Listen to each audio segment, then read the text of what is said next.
We are the 100% Hebrew Israelites. All praises and glory to Yahweh, Bahashem, Yahushai, Bahashem, Ha, Rakah, Kodash, double honors to the apostles and the elders of Great Millstone, spreading the good news of the gospel, teaching this truth throughout the earth, and who rule well. Salutations to the hopeful elect, pushing the word to the four corners of the earth in all sincerity and risking their life to do so. In this video, we're going to talk about what it means to endure sound doctrine. Scripture, 2 Timothy chapter 4, verse 3. Paul warns Timothy that there will come a time when people will not endure sound doctrine. 2 Timothy chapter 4, verse 3 reads, "For the time will come when they will not endure sound doctrine, but after their own lust shall they heap to themselves teachers having itching ears." The idea of enduring sound teaching has to do with tolerating it or putting up with it. Shalakia. People will refuse to listen to what is good and right. They will be intolerant of the truth. Paul establishes the source and utility of the scriptures. The scriptures are from the mouth of power or power, breathe, and are beneficial for teaching. 2 Timothy 3:16. This reads, all scriptures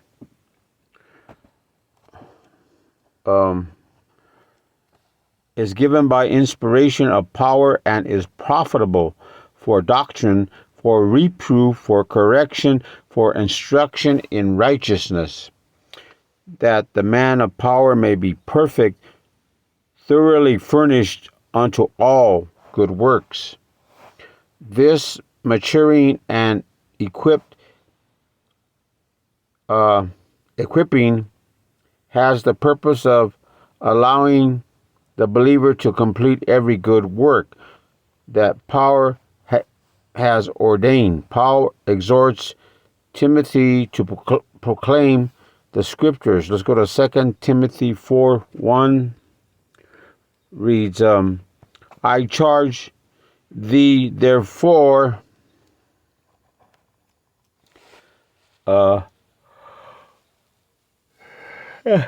Shlakia.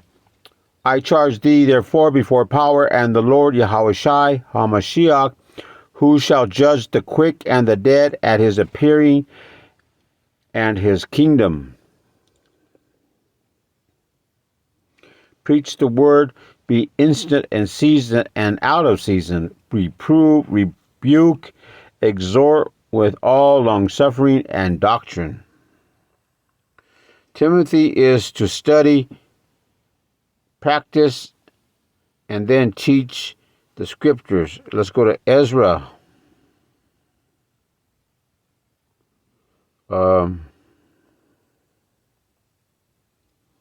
Let's see.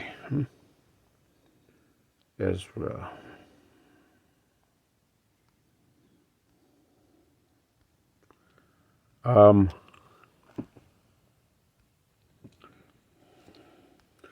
It says,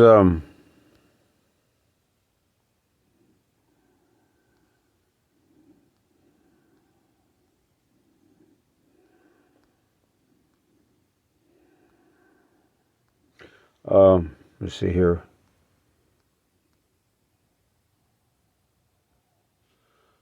Let's see.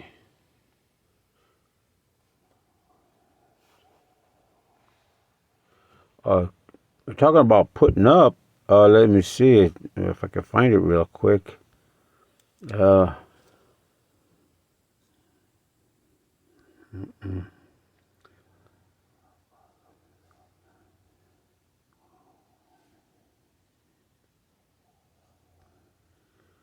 says here,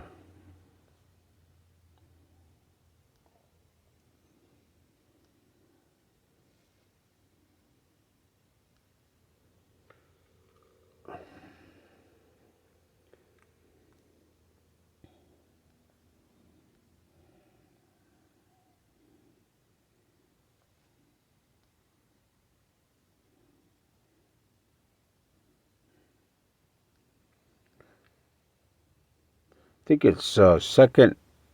As it's Ezra.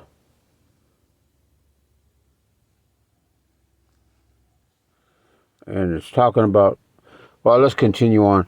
Paul provides a reason for urgency in such a task, for the time will come when people will not put up with sound doctrine. The Greek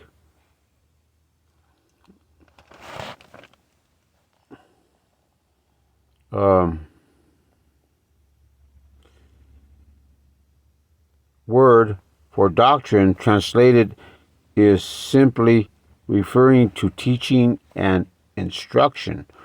Order or organize is understood as doctrine. The Greek word sound also be understood as healthy or free from error. That's sound. Paul is warning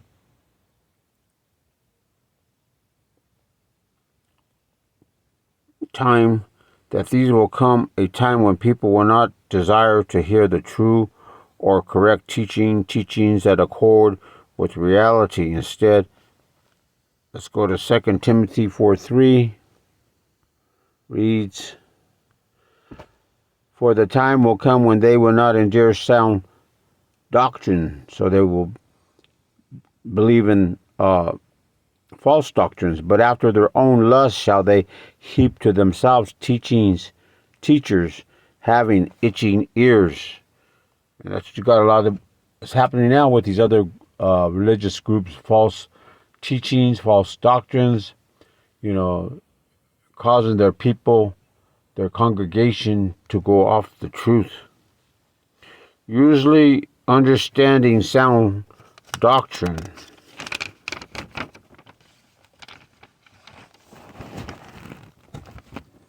Let's see here.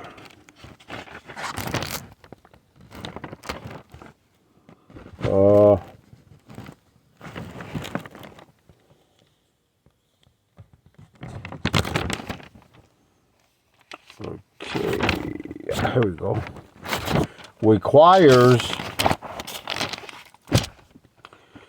the individual to change his actions. If it is something he does not want to do, he may reject the teaching. Peter didn't want to preach the gospel to the Gentiles due to an improper understanding of what power desired for him to do. In Acts 10, let's go to Acts 10:1-5.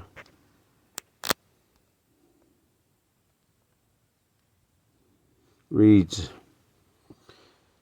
"There was a certain man in Caesarea called Cornelius, a centurion of the band called the Italian band, a devout man and one that feared power with all his house, which gave much alms to the people and prayed for power always. He saw in a vision, evidently about the 9th hour of the day, an angel of power coming into him and saying unto him, Cornelius. And when he looked on him, he was afraid and said, What is it, Lord?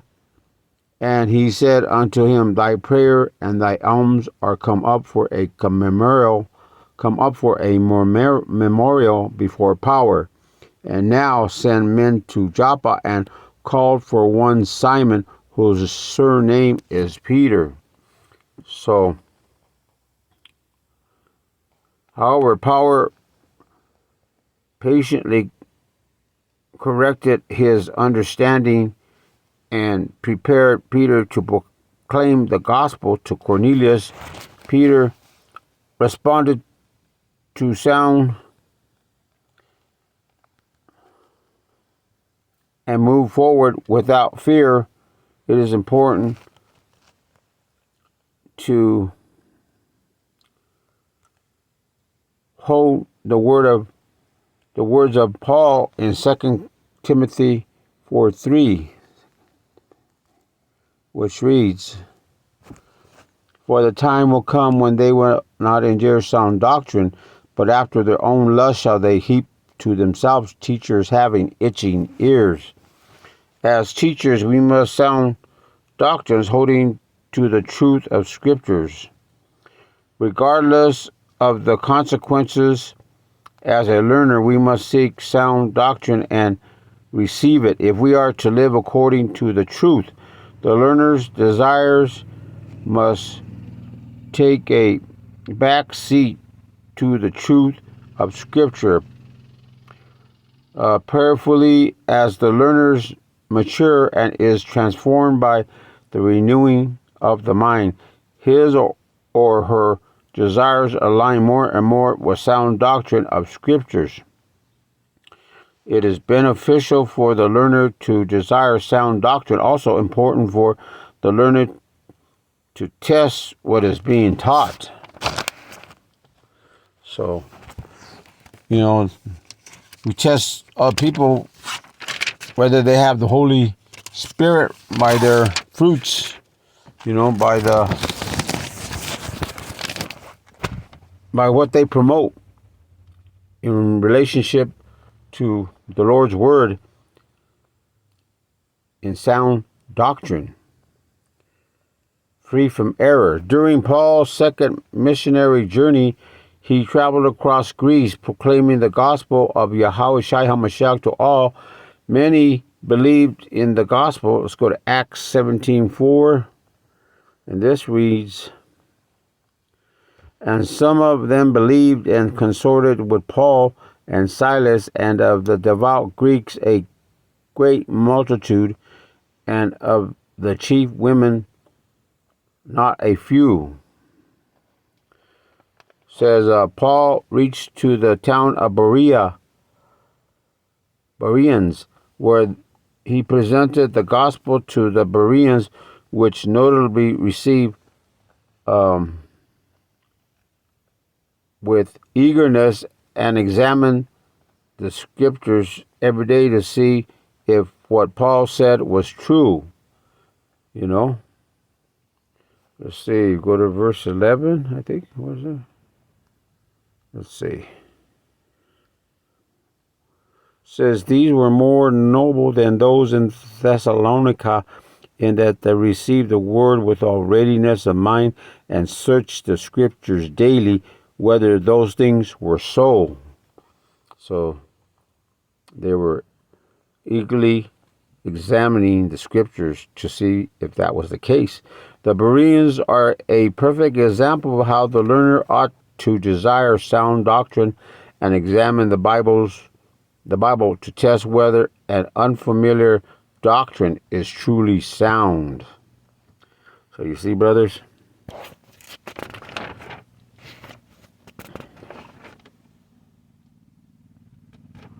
that's where we have to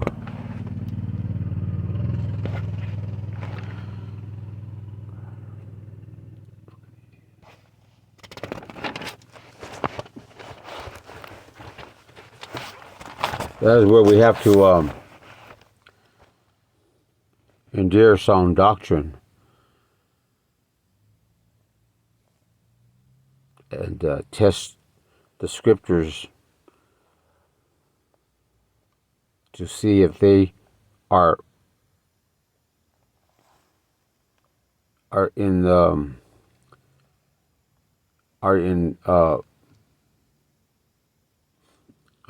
evident of the truth,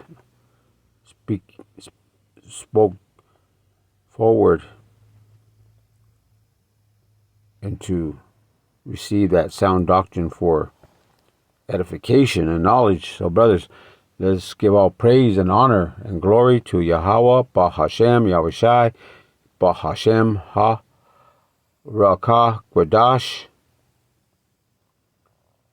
Double honors to the apostles and the elders of Great Millstone, spreading the good news of the gospel, teaching this truth throughout the earth, and who rule well. Salutations to the hopeful elect, pushing the word to the four corners of the earth in all sincerity and risking their life to do so.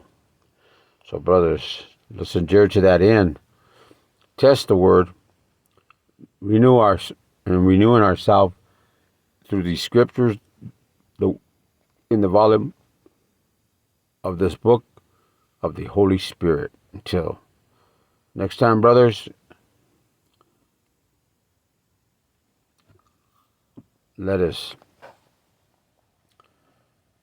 again give